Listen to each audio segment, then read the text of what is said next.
Uma estudante desceu do ônibus e desapareceu sem deixar nenhum vestígio e, no dia seguinte, seu corpo foi encontrado em um campo aberto. A polícia passou 39 anos procurando pelo culpado e somente em 2019 a tecnologia moderna permitiu que eles descobrissem a verdade. Neste vídeo vamos contar o que aconteceu com Helene Prusinski. Helene Prusinski nasceu em 6 de abril de 1958 em Huntington, que ficava perto da cidade de Nova York. Ela era a mais nova de 3 filhos, seu irmão e irmã tinham respectivamente 12 e 9 anos. A menina cresceu com muito amor e cuidado, se dava bem com seus parentes mais velhos e era uma pessoa brilhante e positiva. Quando ela tinha 14 anos, seu pai recebeu uma oferta de emprego e a família teve que se mudar para a pequena cidade de Hamilton, perto de Boston.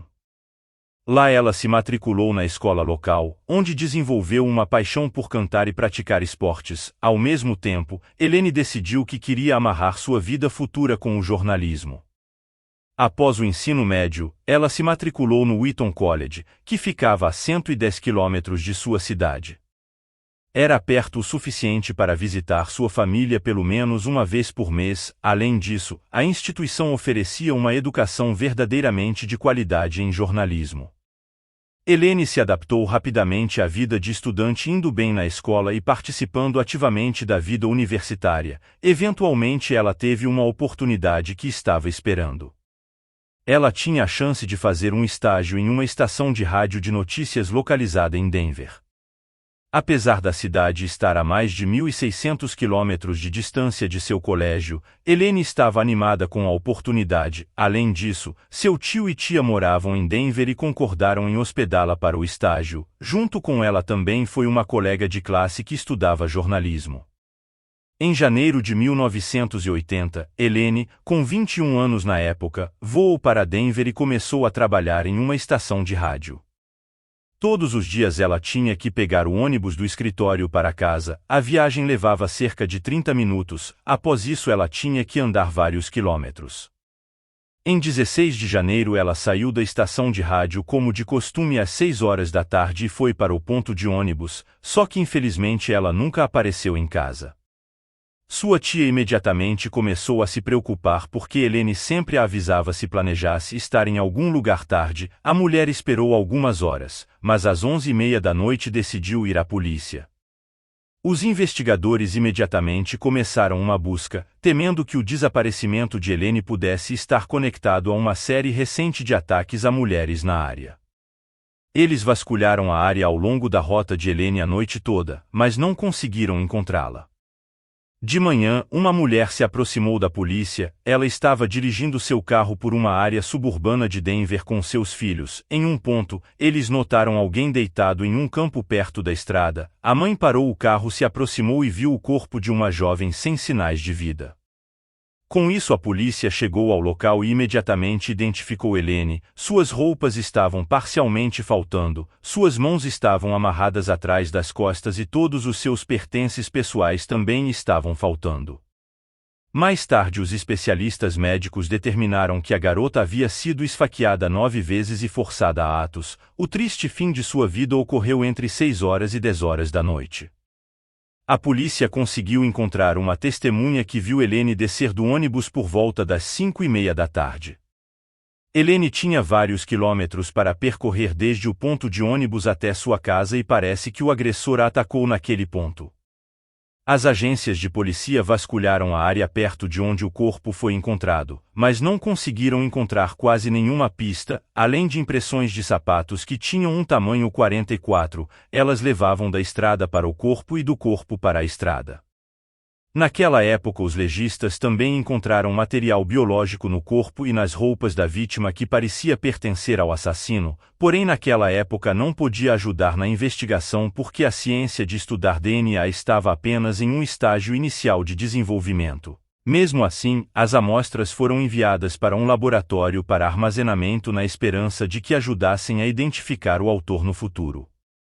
A polícia recorreu ao público em busca de informações usando jornais e televisão local. Eles tentaram encontrar testemunhas que pudessem ter visto Helene naquela noite. No dia seguinte eles foram abordados por uma mulher que por volta das 10 horas da noite viu um homem perto do campo onde o corpo foi encontrado. Ele estava em pé ao lado da estrada ao lado de um carro. Infelizmente estava escuro naquela época e a mulher não pôde ver bem o homem. Ela forneceu à polícia apenas detalhes generalidades que não puderam ajudá-los de forma alguma. Então os detetives deram um passo muito interessante. Com o consentimento da testemunha eles convidaram um hipnotizador para a estação de polícia e a mulher conseguiu lembrar mais detalhes com base nos quais acabou desenhando um retrato desse homem desconhecido. É difícil dizer se a sessão de hipnose realmente ajudou na investigação, mas o fato é de que naquela época a polícia não tinha nada além desse desenho, mas não conseguiram encontrar um único suspeito e o caso ficou congelado por anos. 6 meses depois de seu triste fim, a família de Helene receberia seu diploma universitário como um sinal de lembrança. Além disso, os funcionários da escola estabeleceram um prêmio para ex-alunos em seu nome. Este prêmio foi concedido por causa do envolvimento ativo de Helene na vida universitária durante seus estudos. A investigação só foi reaberta em 1998, 18 anos após o assassinato. Naquela época a tecnologia no campo da pesquisa de DNA havia progredido significativamente e os pesquisadores haviam inserido as amostras de material biológico achadas no corpo de Helene no banco de dados do FBI. Infelizmente, não foram encontradas correspondências. Isso significava que o agressor não tinha condenações criminais anteriores, pelo menos não desde que começaram a coletar amostras de DNA de condenados. Mais 15 anos se passaram e em 2013, o Departamento de Polícia Local criou uma unidade para lidar com casos não resolvidos. Eles reabriram a investigação sobre o assassinato de Helene, mas não encontraram novas pistas. A amostra de DNA do corpo da vítima nunca apareceu no banco de dados do FBI. Isso significava que o assassino da menina não havia chamado a atenção da polícia por outros crimes durante todo esse tempo que o caso ficou arquivado. Ao longo de todos esses anos, os parentes de Helene e a polícia não foram os únicos a tentar encontrar a verdade. As amigas do colégio da menina, com quem ela estava no coral, participaram ativamente da investigação. Décadas após o assassinato, elas continuaram a pressionar os detetives a revisarem o caso regularmente, também deram entrevistas para divulgar a história para o público e distribuíram panfletos sobre o assassinato de Helene ao longo da rota do ônibus. Em 2017, o caso foi reaberto novamente e desta vez os detetives tinham muito mais informações. Nesse ponto, a ciência forense começou a usar extensivamente a genealogia genética. Isso significava que a identidade do agressor poderia ser deduzida através de seus parentes. É claro que esse era um processo muito complicado e demorado. Além disso, esse método funcionava apenas no caso que os parentes do possuidor do DNA do crime estivessem nos bancos de dados genéticos disponíveis publicamente. Existem vários desses sites de DNA, e eles são usados principalmente para procurar membros da família. Em 2018, a polícia entregou as amostras de DNA disponíveis ao laboratório Parabon, que já havia ajudado a resolver centenas de casos semelhantes. Os especialistas tinham cerca de 3.000 correspondências para examinar, incluindo até os parentes mais distantes do suposto assassino. Então, eles tiveram que filtrar aqueles que não se encaixavam na idade ou que não poderiam cometer o crime por outras razões. Por fim, os especialistas determinaram que a pessoa com o DNA era muito provavelmente filho de uma mulher chamada June Estes, que não estava mais viva na época. O problema era que ela tinha 4 filhos, mas o laboratório só conseguiu identificar 2 deles. Eles tinham 10 e 11 anos na época do assassinato, então foram descartados imediatamente.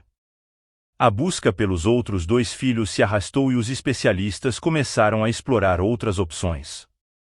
Outro ano passou antes até que algo inesperado aconteceu. Uma mulher chamada Jessie inseriu sua amostra de DNA em um banco de dados público, que era a principal ferramenta para encontrar criminosos. Os especialistas do Parabon imediatamente viram que Jessie era parente bastante próximo do assassino de Helene e a contataram para um exame mais detalhado de DNA. Com isso, os especialistas determinaram que o primo de 3º grau de Jessie era o assassino.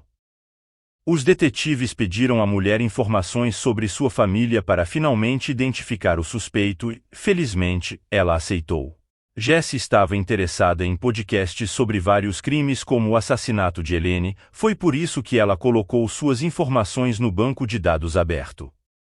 Afinal, a genealogia genética pode ser usada para encontrar uma pessoa através de parentes mais distantes e Jessie sabia que poderia ajudar a resolver um caso com sua decisão. No entanto, ela não poderia imaginar que isso aconteceria imediatamente após carregar seus dados no banco de dados. A mulher começou a coletar informações sobre sua árvore genealógica e pediu aos seus pais que também interessem seu DNA no banco de dados. Através disso, os especialistas do Parabon determinaram que o assassino estava relacionado a Jessie pelo lado de seu pai. Infelizmente, a busca por uma resposta continuaria por vários meses. Os detetives e família de Jessie trabalharam juntos para se aproximarem do proprietário do DNA encontrado no local do assassinato, e finalmente algo aconteceu. Os policiais conseguiram encontrar um parente de June Estes e ele deu novos detalhes sobre seus filhos mais velhos. Na época a mulher sofria de problemas mentais e após seu colapso, seu pai pegou os meninos e os levou para outra cidade. Seus nomes eram William e Curtis. Com isso os detetives precisavam descobrir qual deles era o assassino. A resposta não demorou a chegar. Os policiais descobriram imediatamente que William havia sido encarcerado várias vezes e sua amostra de DNA foi inserida no banco de dados do FBI em 2010, dado que a amostra do corpo de Elaine foi verificada nesse banco de dados várias vezes e nada foi constatado. William não era o assassino. O lado negativo desse banco de dados é que ele só mostra uma correspondência completa e não uma correspondência parcial, mesmo quando irmãos estão envolvidos. Como resultado, 39 anos após o assassinato, a polícia tinha um suspeito principal, Curtis White, que também usava o sobrenome Clanton. Acontece que esse homem também tinha um extenso histórico criminal em seu currículo. Quando ele tinha 18 anos, ele bateu na porta de uma mulher e pediu para usar seu telefone. Uma vez dentro, ele pegou uma faca e forçou ela a atos sexuais, e fugiu rapidamente. Ele foi rapidamente capturado pouco tempo depois, e preso por 30 anos, porém ele foi libertado após 4 anos. Ele foi liberado antecipadamente porque foi defendido por um funcionário de uma instituição cristã para adolescentes problemáticos. Curtis havia estado nessa instituição quando foi preso por roubo de carro, quando era menor de idade. Este homem disse que estaria disposto a abrigar o infrator em sua casa e encontrar um emprego para ele. É difícil imaginar como você pode trazer um criminoso condenado para dentro de sua casa com sua esposa e 5 filhos, mas esse homem solicitou ao tribunal que liberasse Curtis com essas condições.